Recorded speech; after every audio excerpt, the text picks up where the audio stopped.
Hello everyone, today we will start from question number 14 of exercise 9.1. Let's start with the statement. A 1.2 meter tall girl sports a balloon moving with the wind in a horizontal line at a height of 88.2 meter from the ground. एक balloon है जो कि ground से, जो इसकी height है ना, मतलब ये ग्राउंड से कितना ऊंचा है 88.2 मीटर, और एक गर्ल है, यहाँ पे एक गर्ल स्टैंड है जिसकी हाइट कितनी है 1.2 मीटर टॉल है वो गर्ल। ठीक है, वो इस बैलून की तरफ देख रही है जो कि मूव कर रहा है एक हॉरिजॉन्टल लाइन में। ये एक हॉरिजॉन्टल हमारे पास लाइन हो जाएगी। यहाँ पे ये गर्ल यहाँ पे ये बैलून जो है वो मूव कर रहा है, मतलब पहले इस पोजीशन पर है और अब उसके बाद वो मूव करके किस पोजीशन पर, इस पोजीशन पर बैलून आ गया है। अब जो उसकी आईज से, गर्ल की जो आईज है, वहां से जो एंगल ऑफ एलिवेशन बन रहा है ना, वो कितने डिग्री का बन रहा है 60 डिग्री का। तो जो ये एंगल ऑफ एलिवेशन इस बैलून का, जो पहले बैलून था, ये कितने डिग्री का है 60 डिग्री। आफ्टर सम टाइम, कुछ टाइम के बाद जो एंगल ऑफ एलिवेशन कम होके कितना हो गया 30 डिग्री। अब जैसे ही बैलून, हमें पता है कि क्या कर रहा है, बैलून मूव कर रहा है। पहले वो इस पॉइंट पर था तो कितना डिग्री का एंगल बन रहा था 60 डिग्री का। अब उसके बाद वो मूव करके इस पॉइंट पर आ गया और इस पॉइंट से जो ये एंगल ऑफ एलिवेशन बना रहा है वो कितने डिग्री का बना रहा है अब 30 डिग्री। मतलब जो एंगल है वो 60 से रिड्यूस होके, कम होके कितना हो गया 30 degree. Find the distance travelled by the balloon during the interval. और इस इंटरवल के दौरान, मतलब जितना टाइम इसने यहाँ तक आने में लिया, तो उस इंटरवल के दौरान ये बताना है कि इसने कितना डिस्टेंस कवर किया। मतलब जो ये डिस्टेंस है, डिस्टेंस ऑफ द CD, ये कितना है ये हमें फाइंड आउट करना है, ये डिस्टेंस। ठीक है, इसको हम नेमिंग दे देंगे। ये डिस्टेंस हमें फाइंड आउट करना है कि बैलून ने कितना डिस्टेंस ट्रैवल किया है, वो हमें फाइंड आउट करना है। तो फर्स्टली फिगर बना लेंगे हम। ठीक है, उसकी नेमिंग दे दें, इनको पॉइंट मान ले ABCED। तो अब सबसे पहले ये राइट करते हैं कि जो यहाँ पे क्या है, गर्ल स्टैंड है, तो उसको हमने नेम दे दिया BM। जो BM कितनी लेंथ थी गर्ल की, 1.2 मीटर टॉल थी ना उसकी हाइट, तो इसलिए BM जो हो जाएगी 1.2 metre B the height of the girl. And height of balloon कितनी दी हुई है हमें 88.2 मीटर। अब हमें किसकी वैल्यू चाहिए, AC और ED की वैल्यू। ठीक है, दोनों की हाइट इसलिए सेम है बिकॉज दोनों सेम ही बैलून थे कि पहले पॉइंट, जो बैलून था इस पॉइंट पर था, फिर अब मूव करके इस पॉइंट पर चला गया। तो जो वो मूव करके अगर इस टाइप से चल रहा है तो वो इसी पोजीशन में ऐसे ही जाएगा, उसकी हाइट में कोई चेंजेस नहीं होगी, हाइट बिल्कुल सेम रहेगी। ठीक है, तो AC और ED किसके इक्वल हो जाएंगे 88.2 माइनस 1.2। ये माइनस क्यों किया, बिकॉज जो ये बैलून की कंप्लीट हाइट थी, ये जो कंप्लीट हाइट थी ना, ग्राउंड तो हमारे पास ये वाला है, तो इस पॉइंट से ये कितने डिस्टेंस पर था 88.2 मीटर। बट हमें तो जो वैल्यू चाहिए वो यहाँ से, क्योंकि जो एंगल एलिवेशन का बन रहा है वो गर्ल की आईज से बन रहा है। इस टाइप का एक क्वेश्चन हम ऑलरेडी पहले भी कर चुके हैं। आईज से बन रहा है ना, तो इस पॉइंट से बनेगा, तो इसलिए ये डिस्टेंस इसके इक्वल है, तो ये डिस्टेंस हमें हटाना पड़ेगा बिकॉज जो हमारा ट्रायंगल बन रहा है वो देखो इस लाइन के ऊपर बन रहा है, इस लाइन पर ट्रायंगल है, तो इतना डिस्टेंस हमें माइनस करना पड़ेगा, तभी हम ट्रायंगल की हाइट ले सकते हैं। ठीक है, क्योंकि कंप्लीट हाइट बैलून की 88.2 है, बट हमारा ट्रायंगल यहाँ से है बिकॉज वो एंगल जो बन रहा है वो गर्ल की आईज से है, तो ऊपर से बनेगा। तो इस टाइप के जब भी कोई भी क्वेश्चन आएगा जिसमें गर्ल की हाइट का कुछ भी दिया होगा और बोला जाएगा कि उसकी आईज से एंगल बन रहा है, तो हम क्या करते हैं, जो टोटल हाइट होती है उसमें से उस गर्ल की हाइट को हम क्या कर देते हैं, माइनस। तो 88.2 में से क्या माइनस कर देंगे 1.2, तो कितनी हाइट बच जाएगी हमारे पास 87। तो इसलिए AC की भी और ED दोनों हाइट सेम आएगी, वो कितनी हो जाएगी 87 मीटर। अब हमें फाइंड आउट क्या करना, we have to find the distance travel by the balloon.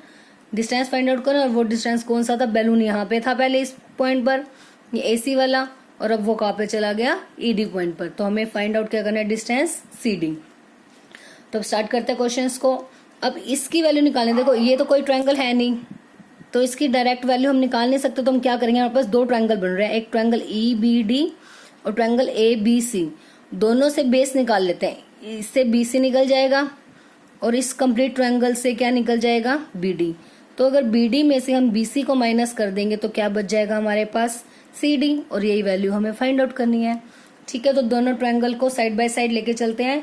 सबसे पहले ट्रायंगल लेके चलते हैं in triangle ABC, in triangle ABC।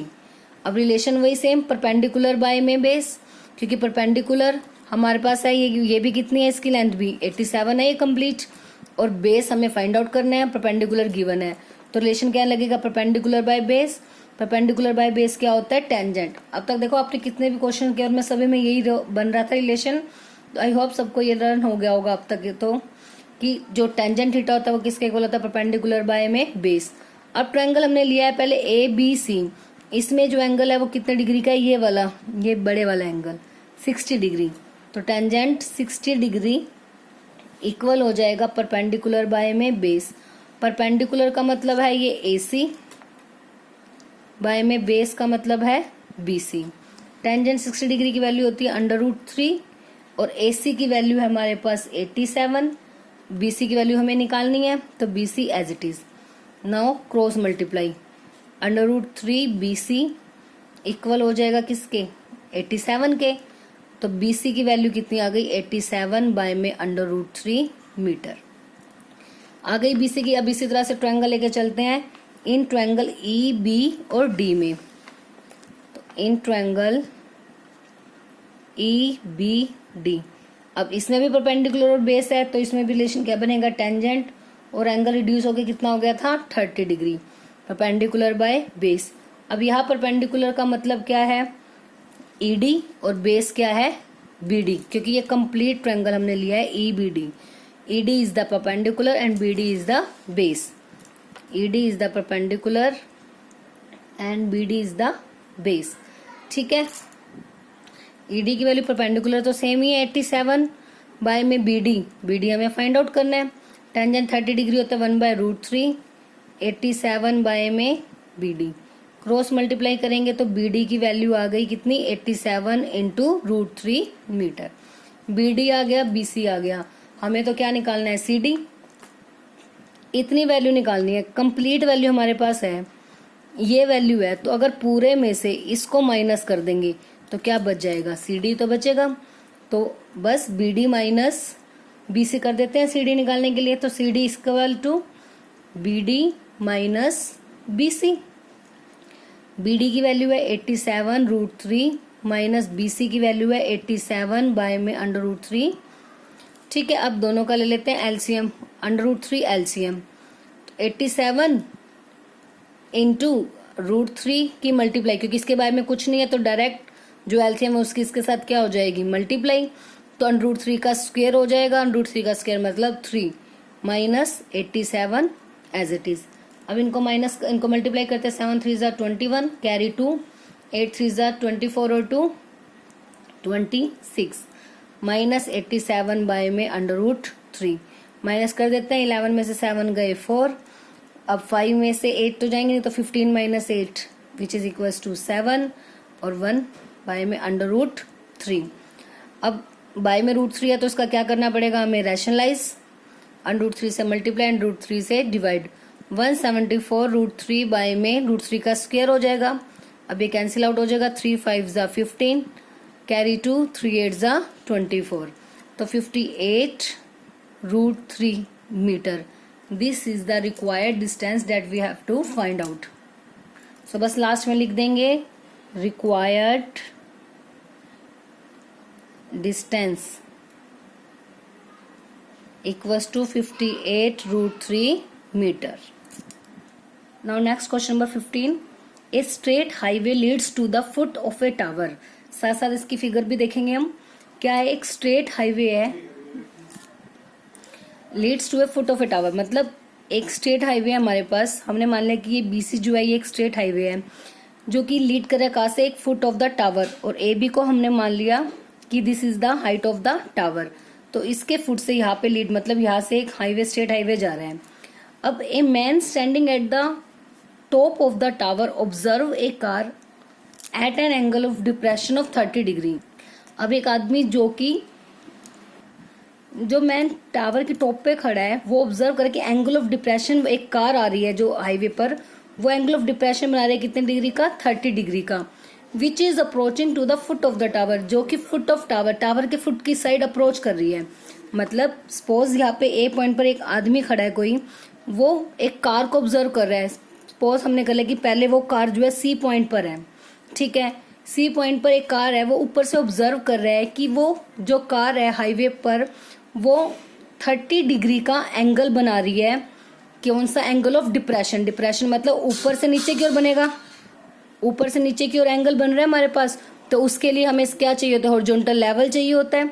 तो इसलिए बीसी के पैरेलल हमने एक हॉरिजॉन्टल लेवल ले लिया, क्या एंगल, सॉरी हॉरिजॉन्टल लेवल ले लिया एई। और इसके साथ जो एंगल बन रहा है डिप्रेशन का वो कितने डिग्री का है? पहले 30 डिग्री का। तो इसका मतलब जो ये 30 डिग्री का एंगल था वो फर्स्ट कार के साथ को ऑब्जर्व कर रहा था, वो तब वो जो कार है वो डिप्रेशन का एंगल बना रही थी 30 डिग्री का। अब उसके बाद वो यही बोल रहा है कि वो कार क्या अप्रोच कर रही है? फुट ऑफ द टावर की ओर विद द यूनिफॉर्म स्पीड, मतलब एक सेम स्पीड से वो चल रही है। 6 सेकेंड्स के बाद जो एंगल ऑफ डिप्रेशन है वो कार का कितना हो गया? 60 डिग्री। अब find the time taken by the car to reach the foot of the tower from this point. और इस पॉइंट से हमें ये निकालना है कि वो कितना टाइम लेगी फुट ऑफ द टावर तक पहुंचने के लिए। मतलब यहाँ तक हमने कर लिया ना कि वो 30 डिग्री का एंगल बना रही है डिप्रेशन का। अब वो कार अप्रोच कर रही है किसकी ओर? टावर के फुट की तरफ। मतलब सी पॉइंट से आ रही है वो बी की तरफ आ रही है। तो 6 सेकंड्स के बाद हमने मान लिया कि 6 सेकंड्स के बाद वो डीसी पॉइंट पर पहुंच गई। ठीक है, मतलब सी से डी तक पहुंचने में उसे कितना टाइम लगा? यहाँ पे इस केस में जो टाइम लगा ना उसको 6 सेकंड्स का टाइम लग गया। ठीक है, हमने मान लिया कि 6 सेकंड्स के बाद वो किस पॉइंट पर पहुंच गई? डी पर। और यहाँ पे उसने देखा कि जो वो डिप्रेशन का एंगल बना रही है वो कितने डिग्री का बना रही है? 60 डिग्री का। तो इसलिए जो इस हॉरिजॉन्टल लेवल के साथ इस कार का जो एंगल ऑफ डिप्रेशन बनेगा वो कितना होगा? 60 डिग्री का। ठीक है, अब हमें ये फाइंड आउट करना है कि इस पॉइंट से बी तक पहुंचने में जो वो कितना टाइम लेगी। सी से डी तक पहुंचने में तो हमें पता है कि 6 सेकंड्स का टाइम लिया। तो उसके बाद डी से बी तक पहुंचने में कितना टाइम लगा उस कार को पहुंचने में, ये हमें टाइम निकालना है। अब तक के क्वेश्चन में हमने क्या निकाला था कि डिस्टेंस, कि कितना डिस्टेंस उसने ट्रैवल किया, क्योंकि बीडी जो है ये डिस्टेंस होगा ना, कितना डिस्टेंस कवर किया। ऐसे सीडी निकालने का मतलब है कि उसने कितना डिस्टेंस कवर किया। अब इस क्वेश्चन में हमें क्या निकालना है कि time taken by the car to reach at the point B from the point D. ठीक है, तो इस क्वेश्चन को आप थोड़ा सा ध्यान से देखोगे, थोड़ा लेंथी है बट बहुत इजी क्वेश्चन है। अब सबसे पहला काम हमने यही सेम इसका हॉरिजॉन्टल लेवल इसके पैरेलल लिया था। तो जो ये AC और AD है ये दोनों हमारी क्या हो जाएंगी? Transversal line. अब तक जितने भी हमने डिप्रेशन के क्वेश्चंस किए उसमें यही किया है ना कि जो हमारा हॉरिजॉन्टल बेस होता था उसके पैरेलल हम एक हॉरिजॉन्टल लेवल लेते हैं जिसके साथ क्या बनते हैं? Angle of depression. और फिर ये दो जो ये लाइन्स होते हैं वो हमारी क्या हो जाती है? ट्रांसवर्सल लाइन, जिससे अल्टरनेट एंगल से हम जो ये एंगल होते हैं नीचे वाले बेस के ऊपर एंगल्स ले लेते हैं। लाइक दिस इज 30 एंगल, तो ये Z बन रहा है, तो ये वाला हो गया 30 अल्टरनेट एंगल। ऐसे ही 60, तो यहाँ से इस ट्रांसवर्सल के साथ ये Z बन रहा है, तो ये 60 हो गया, तो ये भी कितना हो गया? 60। तो राइट हम स्टार्टिंग में यही करेंगे। Let AB denotes the height of the tower और from the figure we observe that, क्या ऑब्जर्व किया? जो AC और AD ये दोनों लाइन्स हैं वो कैसी लाइन्स है? ट्रांसवर्सल है to the parallel lines AE and BC। तो बस ये एंगल्स हमने इक्वल लिख दिया, EAC इक्वल है ACB। ऐसे ही EAD मतलब ये एंगल इक्वल है ADB which is equal to 60 degree because alternate angles are always equal. अब हमने देखो ये निकालना है टाइम। अब इस क्वेश्चन में क्या क्या बात है? देखो टाइम की बात हो रही है एक तो, और स्पीड की बात हुई थी कि यूनिफॉर्म स्पीड है। तो हमारे पास हमें पता है टाइम का फॉर्मूला होता है डिस्टेंस बाय में स्पीड। टाइम निकालना हो तो डिस्टेंस बाय में स्पीड। तो अगर हम पहले हमें इसका मतलब हमें क्या फाइंड आउट करने का? डिस्टेंस। डिस्टेंस जो अब तक हमने निकालने हैं, मतलब जैसे इसका तो हमें टाइम पता है C से D तक का, तो C से D तक की भी हम क्या निकाल देंगे? इसका डिस्टेंस। C से लेके D तक का डिस्टेंस की कितना होगा, कितना उसने ट्रैवल किया, और टाइम हमारे पास है। अगर हमारे पास डिस्टेंस आ जाए, टाइम है, तो स्पीड निकल जाएगी कि C से D तक कार को आने में मतलब जितना भी डिस्टेंस कवर किया अगर हम निकाल ले कि उसकी कितनी स्पीड है, तो इसकी स्पीड भी तो सेम ही होगी BD की, बिकॉज हमने क्वेश्चन में बोला है जो स्पीड है कार की वो यूनिफॉर्म है। यूनिफॉर्म का मतलब होता है सेम स्पीड, ना वो उससे ज्यादा हुई है स्पीड ना उससे कम हुई है। ठीक है, तो इसलिए हमें पहले क्या निकालना पड़ेगा, इनका डिस्टेंस, किसका, सी से डी तक का और डी से बी तक का डिस्टेंस, मतलब सी डी और बी डी की वैल्यू हमें फाइंड आउट करनी है। और दोनों में क्या चीज कॉमन है हमारा, A B, which is the height of the tower. तो परपेंडिकुलर और बेस का रिलेशन लेके चलेंगे। दो ट्रायंगल है हमारे पास, ए बी डी और ए बी सी। तो 1 बाय 1 दोनों ट्रायंगल लेके चलते हैं।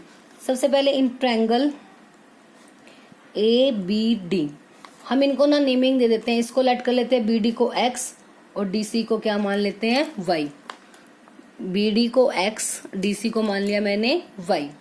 ठीक है, तो अब in triangle A B D, आप चाहे तो ऊपर राइट भी कर सकते हैं। लेट कर लिया हमने, B D equals to X metre and C D equals to Y metre, distance मान लिया हमने। अब in triangle A B D में लेके चलते हैं।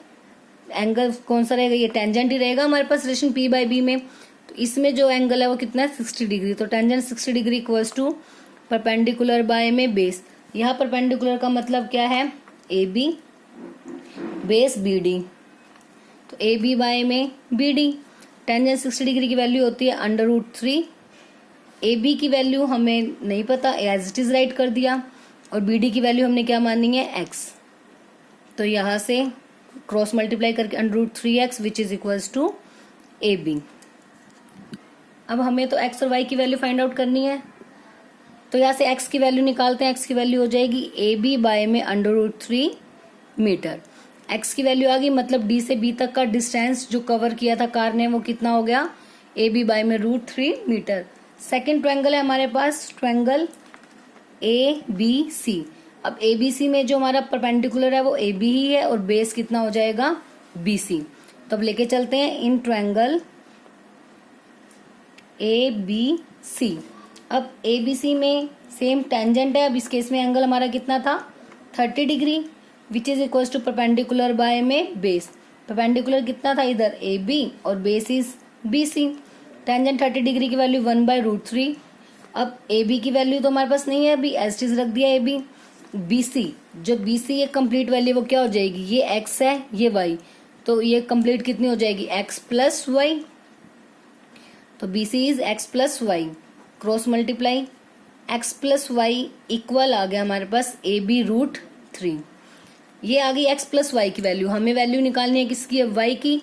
अब वाई की निकालनी है, एक्स की हमारे पास ऑलरेडी है फ्रॉम इक्वेशन नंबर 1। इसको इक्वेशन नंबर 1 दे देते हैं। तो यहाँ से x की वैल्यू रख देते हैं ए बी बाय में √3 plus Y as it is which is equals to A B √3। तो यहाँ पे हम लिख देंगे फ्रॉम इक्वेशन 1, x की जो वैल्यू थी वो है ए बी बाय में √3। अब y की वैल्यू निकालनी है, तो y इक्वल्स टू ये as it is A B √3, ये वैल्यू प्लस में इधर आके क्या हो जाएगी, माइनस में ए बी बाय में √3। Now y equals to taking LCM √3। तब इसके मल्टीप्लाई करेंगे, ए बी इंटू √3 का स्क्वायर 3 हो जाएगा, 3ab माइनस का A B as it is, क्योंकि √3 से √3 cancel, A B as it is. तो 3ab minus A B 2ab by में √3। तो x की वैल्यू आ गई ए बी बाय में √3 और y की वैल्यू आ गई हमारे पास 2ab बाय में √3 मीटर। तो ये आ गया दोनों का डिस्टेंस की फर्स्ट रो ऑफ ऑल, जो कार का डिस्टेंस है सी पॉइंट से डी पॉइंट तक, वो y की वैल्यू है मतलब 2ab बाय √3, और d से लेके b तक जो x का जो डिस्टेंस था मतलब x की value that is ab by में √3 मीटर। बट हमें तो d से b तक का टाइम निकालना है ना, तो लेके चलते हैं। हमें क्या गिवन है कि जो यूनिफॉर्म स्पीड जो है वो यूनिफॉर्म है, तो इसका मतलब जो दोनों स्पीड्स हो जाएंगी वो हमारी कैसी होंगी, इक्वल। सो अब राइट करेंगे सबसे पहले कि जो टाइम दिया हुआ था हमें कार का, कहाँ से कहाँ तक का, सी से डी तक, मतलब जो सी से डी तक कार के जाने का टाइम था, जो हमने वाई मतलब जो डिस्टेंस था हमारा, उस केस में टाइम कितना दिया हुआ हमें 6 सेकंड का। ठीक है, तो हमने वही राइट कर दिया पहले, time taken by the car to travel from point C to D is 6 seconds. और हमें निकालना क्या है, डी से बी तक जाने का, तो उसको हमने लेट कर लिया कि कितना होगा, t सेकेंड्स का। अब हमें दिया हुआ है कि जो स्पीड है वो यूनिफॉर्म है, यूनिफॉर्म है मतलब इक्वल होगी। इसका मतलब जो स्पीड होगी कार की फ्रॉम सी से डी तक और डी से बी तक, सी से डी तक और डी से बी तक जो भी स्पीड रहेगी कार की वो कैसी होगी, इक्वल। अब स्पीड का फॉर्मूला होता है क्या हमारे पास, डिस्टेंस बाय में टाइम, तो दोनों केसेस में ये भी क्या हो जाएगा, डिस्टेंस बाय में टाइम। अब सी से डी तक का जो डिस्टेंस था, सी से डी तक का डिस्टेंस मतलब हमने क्या माना था, वाई, और डी से बी तक का क्या था हमारा, एक्स। तो डिस्टेंस हो गया इस केस में वाई हो गया, और सी से डी तक का जो हमारा, सी से डी तक का टाइम था हमारा वो कितना है, 6 सेकेंड्स का, विच इज इक्वल टू, अब इसका डिस्टेंस हमने माना था एक्स और इसका टाइम निकालना है तो हमने इसको लिख दिया टी। अब y और x की जो हमारी वैल्यूज आई थी हम वो यहाँ पे राइट करते हैं। y की वैल्यू हमारे पास क्या आई थी अभी, 2ab बाय में √3, और x की वैल्यू क्या आई थी, ab बाय में √3।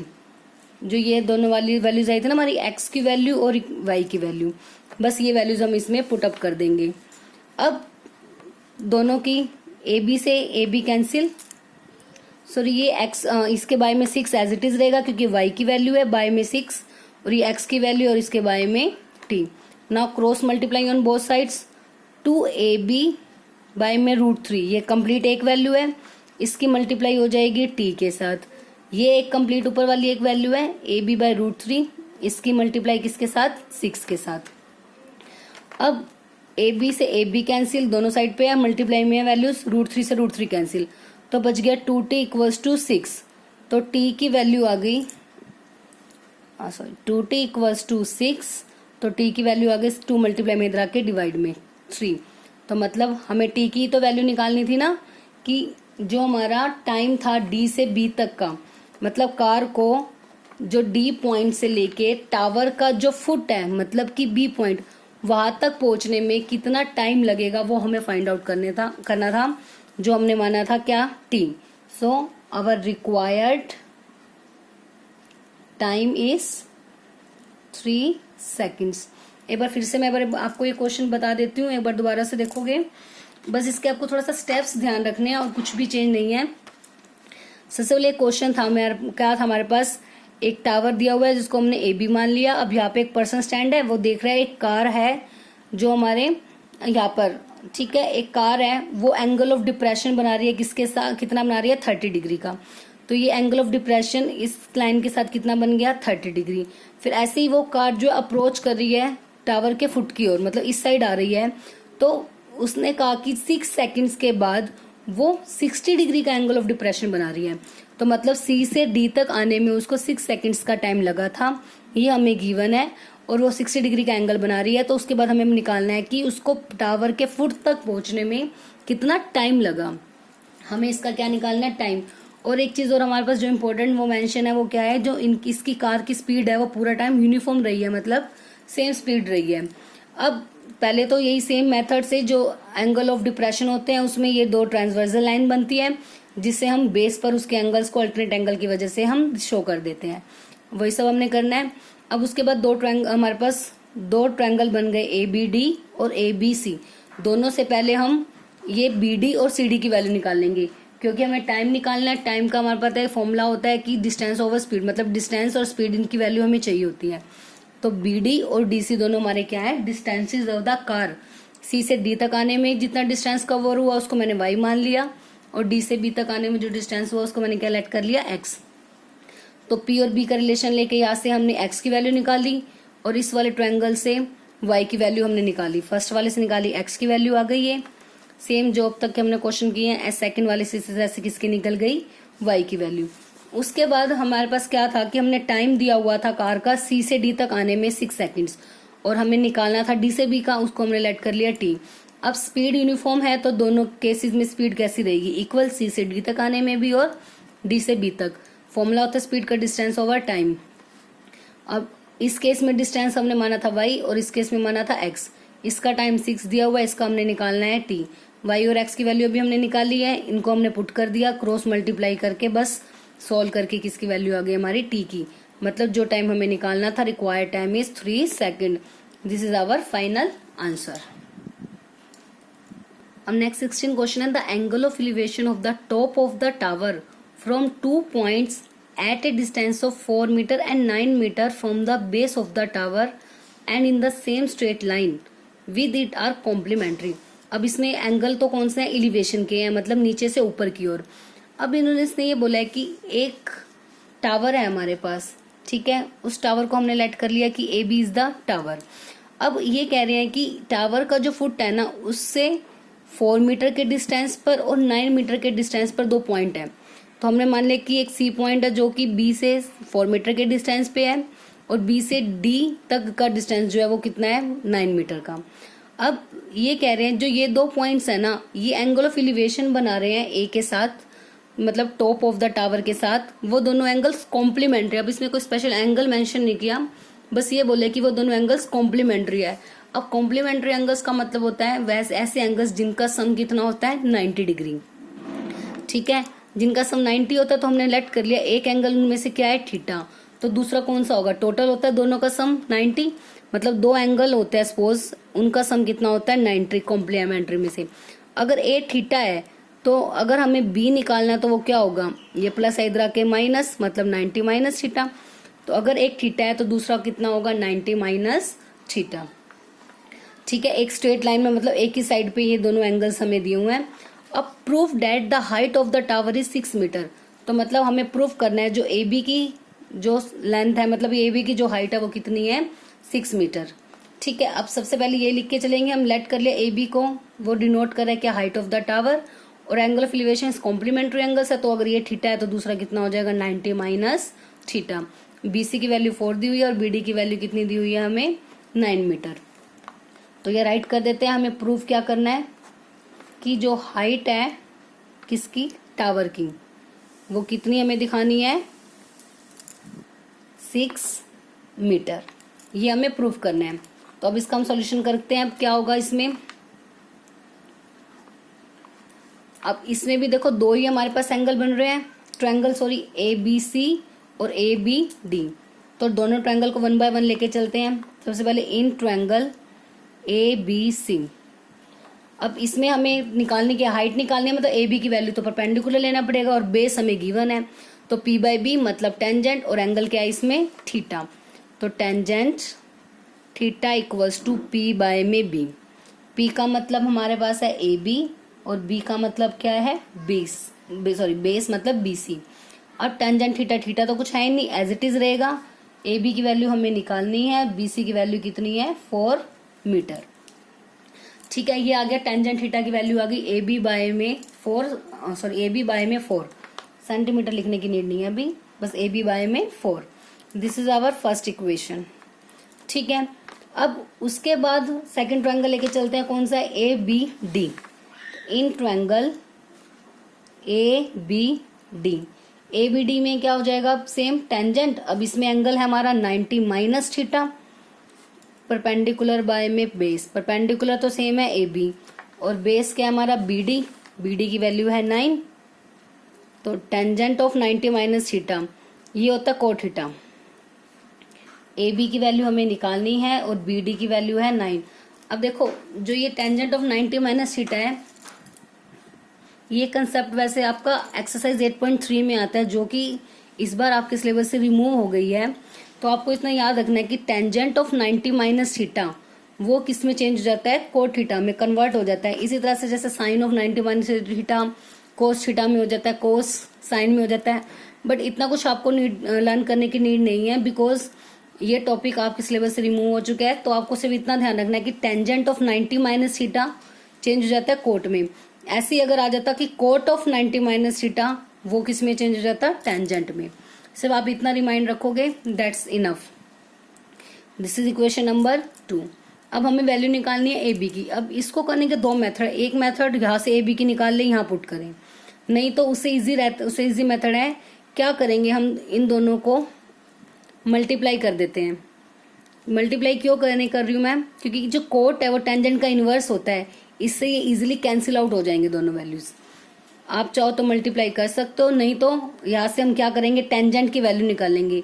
टेंजेंट क्या होता है कोस का कोट का रेसिप्रोकल 9 बाय ए बी। तो आप क्या करोगे ये टेंजेंट की वैल्यू उठा के इसमें पुट कर दोगे, ठीक है। चाहे वो मेथड, अदरवाइज ये मेथड करते हैं हम मल्टीप्लाई इक्वेशन। दोनों मैं आपको करके दिखा दूंगी, मल्टीप्लाई इक्वेशन 1 एंड 2। फिर जो आपको मेथड इजी लगे आप वो कर सकते हो। लेफ्ट साइड की लेफ्ट साइड से मल्टीप्लाई और राइट साइड की राइट साइड से मल्टीप्लाई। ठीक है, tangent theta as it is, cot theta reciprocal होता है टेंजेंट का, which is equal to 1 by tangent. अब ये आ गया ए बी का स्क्वायर, बाय में 9 4 जा 36, टेंजेंट से टेंजेंट कैंसिल। अब 1 इक्वल्स टू ए बी का स्क्वायर बाय में 36। नाउ क्रॉस मल्टीप्लाई करेंगे तो क्या आ जाएगा, ए बी का स्क्वायर 36 के equal, taking square root on both sides, तो ए बी की वैल्यू आ जाएगी क्या 6, क्योंकि ये हो गया ए बी का स्क्वायर से रूट कैंसिल, और 36 किसका स्क्वायर होता है 6 का। तो या फिर आप इसको ऐसे भी लिख सकते हो, 6 का स्क्वायर कर दो पहले। Now taking square root on both side, दोनों साइड से स्क्वायर कैंसिल, ए बी की वैल्यू आ गई 6 मीटर। यही हमें क्या प्रूफ करनी थी, हाइट ऑफ द टावर। अब दूसरा मेथड जो मैं आपको बता रही हूँ वो क्या है, देखो मान लो जैसे इक्वेशन 1 और 2 आ गई, सेकंड इक्वेशन में कोट की वैल्यू निकाल लेना। सपोज मैं यहाँ से टेंजेंट की वैल्यू निकाल लेती हूँ, टेंजेंट होता है इसका रेसिप्रोकल 9 बाय में ए बी। अब इक्वेशन 1 से मैं टेंजेंट थीटा की वैल्यू रख देती हूँ A B by 4, A B by में 4, और ये एज इट इज रहेगी। इक्वेशन 1 से टेंजेंट थीटा की मैंने वैल्यू रख दी A B by 4। Now cross multiply, A B square is equal to 36, जो कि 6 का स्क्वायर है, तो यहाँ से भी ए बी कितना आ गया 6। जो मेथड आपको इजी लगे आप वो कर सकते हो, चाहे यहाँ से टेंजेंट निकाल के इसमें पुट करो, नहीं तो दोनों को मल्टीप्लाई करके वहां से भी हम वैल्यू फाइंड आउट कर सकते हैं। और ये A B equal to 6 metre, यही हमें प्रूफ करना था, सो हैंस प्रूव्ड। ठीक है, तो बस इसी के साथ जो आपका चैप्टर 9 है वो कंप्लीट हो गया। आई होप आप सभी को चैप्टर अच्छे से क्लियर हो गया होगा और आप इसके साथ साथ प्रैक्टिस भी कर रहे होगे।